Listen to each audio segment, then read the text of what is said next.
Assalamualaikum warahmatullahi wabarakatuh. Shalom, Om Swastiastu, Nama Budaya, Salam Kebajikan, Rahayu. Saya Emil Hamdi dengan NIM B1B1211068 dari Prodi Ilmu Pemerintahan, Universitas Jambi. Baiklah, di sini saya akan menjelaskan dan memaparkan materi tentang otonomi daerah untuk memenuhi tugas pemerintahan daerah yang diampu oleh dosen Bapak Alfa Beriansa, SIP, MIP. Nah, baiklah tanpa berlama-lama lagi, langsung saja. Apa itu otonomi daerah? Nah, otonomi daerah adalah hak dan kewajiban daerah otonom untuk mengatur dan mengurus sendiri urusan pemerintahan dan kepentingan masyarakatnya, sesuai dengan Peraturan Perundang-undangan Pasal 1 Ayat 5 dan 6 UU Nomor 32 Tahun 2004. Daerah otonom adalah kesatuan masyarakat hukum yang mempunyai batas-batas wilayah yang berwenang mengatur dan mengurus urusan pemerintahan dan kepentingan masyarakat setempat. Menurut Prakarsa sendiri, berdasarkan aspirasi masyarakat dalam sistem negara kesatuan Republik Indonesia. Nah, mengapa ada otonomi daerah? Perlu kita ketahui semua bahwa ada beberapa alasan mengapa otonomi daerah di Indonesia itu ada. Yang pertama adalah sebagai wujud adanya perubahan paradigma dalam pelaksanaan pemerintahan di Indonesia yang selama ini sebelum era reformasi bersifat sentralistik telah tidak sesuai lagi dengan tuntutan kehidupan masyarakat Indonesia saat ini. Nah, yang kedua adalah sebagai wujud pelaksanaan Undang-Undang Dasar 1945 pasal 18, yaitu ayat pertama adalah Negara Kesatuan Republik Indonesia dibagi atas daerah-daerah provinsi. Nah, dan daerah provinsi dibagi atas kabupaten dan kota, yang tiap-tiap provinsi, kabupaten, dan kota itu mempunyai pemerintah daerah yang diatur dengan undang-undang. Dan ayat 2-nya adalah pemerintah daerah provinsi, daerah, kabupaten, dan kota mengatur dan mengurus sendiri urusan pemerintahan menurut asas otonomi dan tugas pembantuan. Nah, yang ketiga adalah pemerintah daerah dapat meningkatkan pelayanan dan kesejahteraan masyarakat, mengembangkan kehidupan demokrasi, keadilan, dan pemerataan, serta pemeliharaan hubungan yang serasi antara pusat dan daerah dalam menjaga keutuhan negara Kesatuan Republik Indonesia. Nah, tujuan penyelenggaraan otonomi daerah adalah ada 5, yaitu yang pertama adalah peningkatan pelayanan dan kesejahteraan masyarakat yang semakin baik. Yang kedua adalah mengembangkan kehidupan demokrasi, keadilan, dan pemerataan. Dan yang ketiga adalah pemeliharaan hubungan yang serasi antara pusat dengan daerah dan antar daerah dalam rangka menjaga keutuhan NKRI. Dan yang keempat adalah untuk mendorong memberdayakan masyarakat. Dan yang terakhir adalah menumbuhkan prakarsa dan kreativitas, meningkatkan peran serta masyarakat, dan mengembangkan peran dan fungsi DPRD. Sasaran yang akan dicapai melalui kebijakan otonomi daerah. Nah, yang pertama adalah peningkatan pelayanan publik, pengembangan kreativitas masyarakat dan aparatur pemerintah daerah. Yang kedua adalah kesetaraan hubungan antara pemerintah pusat dan pemerintah daerah dalam kewenangan dan keuangan. Yang ketiga adalah pemberian jaminan untuk meningkatkan rasa kebangsaan, demokrasi, dan kesejahteraan masyarakat di daerah. Dan yang keempat, yang terakhir adalah penciptaan ruang yang lebih luas bagi kemandirian daerah. Nah, pemerintahan atau kekuasaan sentralistik tidak sesuai dengan tuntutan masyarakat saat ini. Mengapa? Karena dalam sistem kekuasaan pemerintahan sentralistik, kekuasaan sepenuhnya diatur oleh pemerintah pusat, sehingga pemerintah daerah menjadi sangat tergantung pada pemerintah pusat. Dan yang kedua adalah karena wilayah Indonesia sangat luas, dan permasalahan yang dihadapi masyarakat di tiap-tiap daerah sangat heterogen. Dan yang terakhir, yang ketiga adalah kebutuhan masyarakat tiap daerah berbeda-beda, sesuai dengan permasalahan masing-masing. Nah, bagaimana otonomi daerah dilaksanakan? Nah, menurut pasal 18 Undang-Undang Dasar Republik Indonesia tahun 1945, Undang-Undang Nomor 32 tahun 2004 tentang pemerintahan daerah, dan Undang-Undang Nomor 33 tahun 2004 tentang perimbangan keuangan antara pemerintah pusat dan pemerintah daerah. Pasal 18 Undang-Undang Dasar 1945. Yaitu ayat pertama, negara Kesatuan Republik Indonesia dibagi atas daerah-daerah provinsi dan daerah-daerah Provinsi dibagi atas kabupaten dan kota, yang tiap-tiap provinsi, kabupaten, dan kota itu mempunyai pemerintah daerah yang diatur dengan undang-undang. Nah, pemerintah daerah provinsi, kabupaten, dan kota mengatur sendiri urusan pemerintahnya menurut asas otonomi dan tugas-tugas pembantuan. Pemerintah daerah provinsi, daerah kabupaten, dan kota memiliki Dewan Perwakilan Rakyat daerah yang anggota-anggotanya dipilih melalui pemilihan umum. Dan yang keempat adalah gubernur, bupati, dan wali kota masing-masing sebagai kepala pemerintah daerah provinsi, kabupaten, dan kota dipilih secara demokratis. Dan yang kelima adalah pemerintah daerah menjalankan otonomi seluas-luasnya, kecuali urusan pemerintahan yang oleh undang-undang ditentukan sebagai urusan pemerintahan pusat. Pemerintah pusat. Dan yang keenam adalah pemerintah daerah berhak menerapkan peraturan daerah dan peraturan-peraturan lain untuk melaksanakan otonomi dan tugas pembantuan. Dan yang ketujuh adalah susunan dan tata cara penyelenggaraan pemerintah daerah diatur dalam undang-undang. Yaitu yang kedua adalah daerah otonom.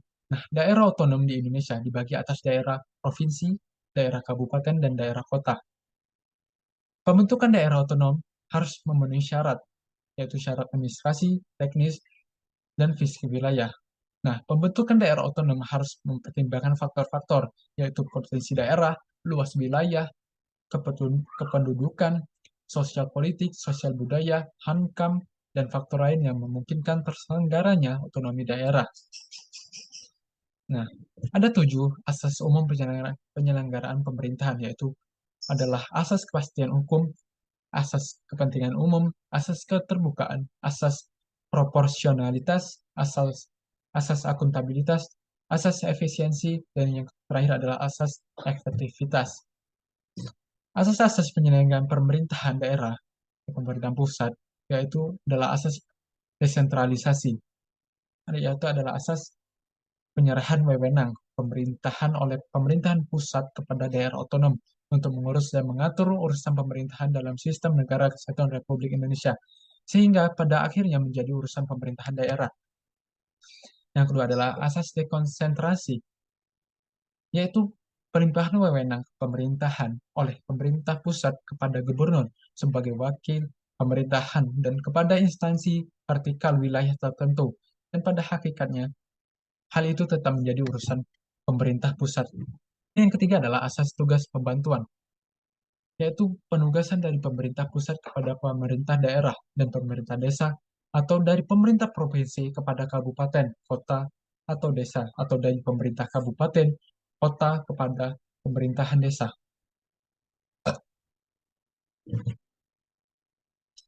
Asas-asas pelaksanaan otonomi daerah. Yang pertama adalah otonomi luas, yaitu kekuasaan daerah untuk penyelenggaraan pemerintah yang mencakup kewenangan semua bidang, kecuali kewenangan yang oleh undang-undang ditetapkan tidak menjadi wewenang pemerintah daerah. Yang kedua adalah otonomi nyata, yaitu keleluasaan daerah untuk menyelenggarakan pemerintahan di bidang tertentu yang secara nyata ada diperlukan untuk tumbuh dan berkembang di daerah. Dan yang ketiga adalah otonomi yang bertanggung jawab, yaitu perwujudan pertanggungjawaban sebagai konsekuensi pemberian hak dan kewenangan kepada daerah sebagai wujud tugas dan kewajiban daerah dalam mencapai tujuan otonomi. Nah, hak dan kewajiban pemerintah daerah dalam ini haknya adalah yang pertama yaitu mengatur dan mengurus sendiri urusan pemerintah. Yang kedua, memilih pemimpin daerah. Yang ketiga, mengelola aparatur daerah. Yang keempat, yang keempat adalah memungut pajak daerah. Yang kelima, mendapatkan bagi hasil dari pengelolaan sumber daya alam dan sumber daya lainnya yang ada di daerah. Dan yang keenam adalah mendapatkan sumber-sumber pendapatan yang lain yang sah. Yang ketujuh, yang terakhir adalah mendapatkan hak lainnya yang diatur dalam peraturan perundang-undangan pasal 21 Undang-Undang Nomor 32 Tahun 2004. Adapun kewajibannya yaitu yang pertama adalah melindungi masyarakat, menjaga persatuan, kesatuan, kerukunan nasional serta keutuhan NKRI.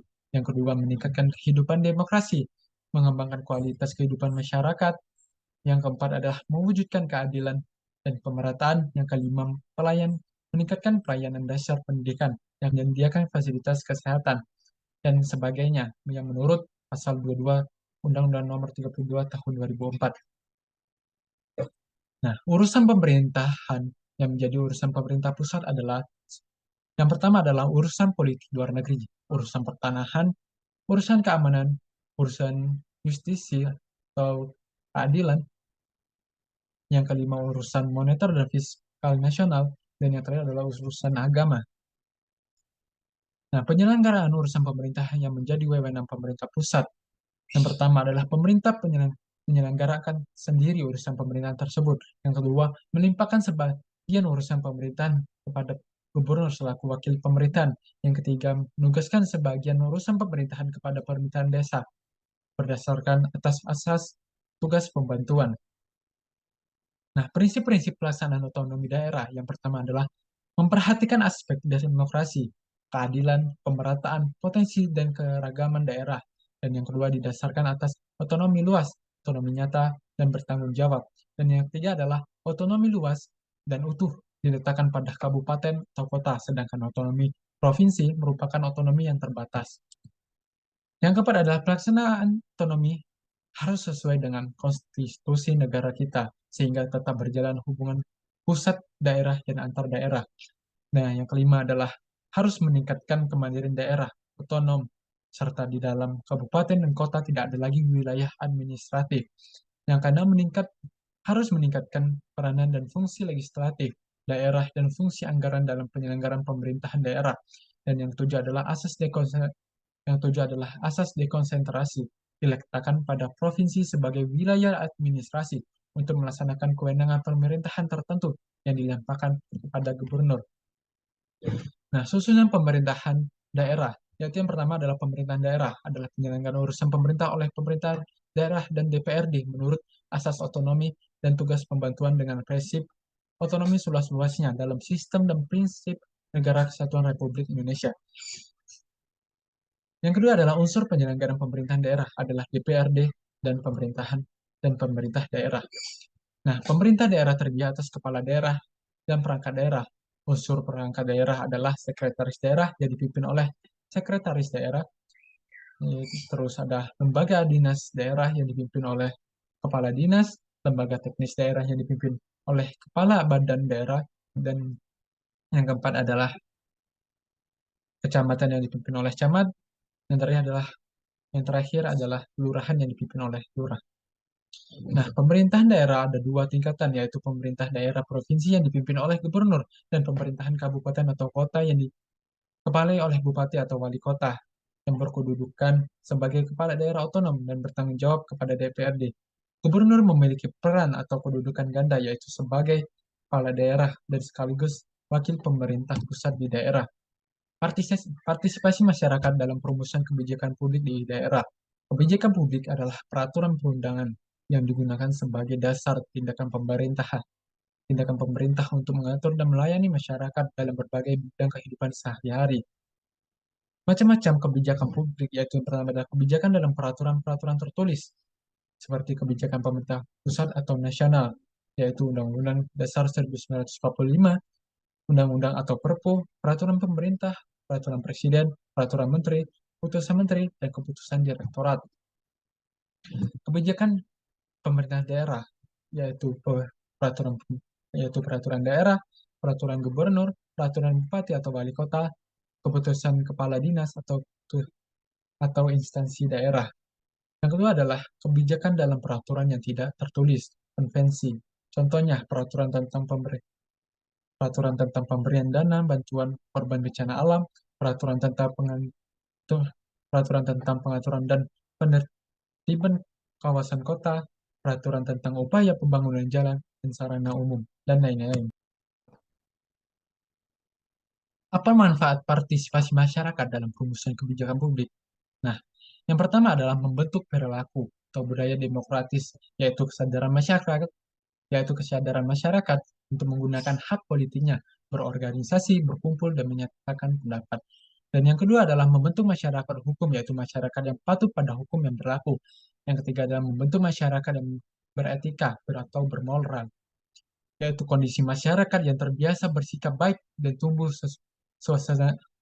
suasana kekeluargaan, saling menghormati, saling menghargai hak-hak sebagai sesama manusia.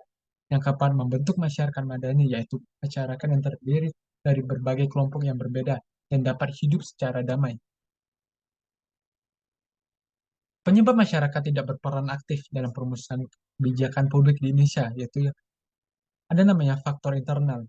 Dalam faktor internal tersebut, yang pertama adalah masyarakat telah terbiasa dengan sistem lama bahwa pembuatan kebijakan publik itu adalah urusan pemerintah. Nah, yang kedua, masyarakat tidak tahu adanya kesempatan untuk berperan serta dalam perumusan kebijakan publik. Kebijakan publik. Yang ketiga, masyarakat tidak mengerti prosedur atau langkah untuk berpartisipasi. Yang keempat, masyarakat tidak mau tahu atau acuh tak acuh. Nah, dan ada juga faktor eksternal. Yang pertama adalah tidak dibukanya kepada warga untuk berpartisipasi.